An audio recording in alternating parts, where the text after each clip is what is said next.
Superstar Shahrukh Khan की पत्नी गौरी खान कानूनी पचड़े में फंस गई हैं। दरअसल एक शख्स ने गौरी खान समेत 3 लोगों के खिलाफ लखनऊ में एफआईआर दर्ज करवाई। गौरी के खिलाफ ये केस आईपीसी की धारा 409 के तहत दर्ज किया गया है। मुंबई के निवासी जशवंत शाह नाम के एक शख्स का आरोप है कि जिस company Tulsiani construction and developers limited की गौरी खान ब्रांड एम्बेसडर है, उसने 86 लाख रुपए चार्ज करने के बावजूद उन्हें अभी तक फ्लैट नहीं दिया है। ये फ्लैट लखनऊ के सुशांत गोल्ड सिटी में तुलसियानी गोल्ड व्यू में स्थित है। उस शख्स ने गौरी पर पैसे हड़पने का आरोप लगाते हुए लखनऊ थाने में शिकायत दर्ज करवाई।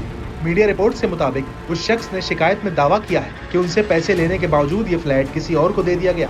शिकायतकर्ता ने गौरी खान के अलावा Tulsiani construction and development limited के चीफ एमडी अनिल कुमार तुलसियानी और डायरेक्टर महेश तुलसियानी के खिलाफ भी एफआईआर दर्ज करवाई है। शिकायत में कहा गया है कि शाह ने ब्रांड एम्बेसडर गौरी के प्रचार प्रसार से प्रभावित होकर ये फ्लैट खरीदा था। वहीं आपको बता दें कि गौरी की अपनी खुद की कंपनी गौरी खान डिजाइन्स है। वो बी टाउन की बेहतरीन इंटीरियर्स डिजाइनर्स में से एक हैं, जिन्होंने कई फेमस सेलेब्स के घरों को डिजाइन किया है। साथ ही आपको बता दें कि गौरी खान को इस बात की अभी कोई जानकारी नहीं है। वो सिर्फ इस ब्रांड की एम्बेसडर हैं, इसलिए उनका नाम भी एफआईआर में दर्ज किया गया है। हालांकि अभी तक गौरी खान की तरफ से इस पर कोई भी रिएक्शन सामने नहीं आया है।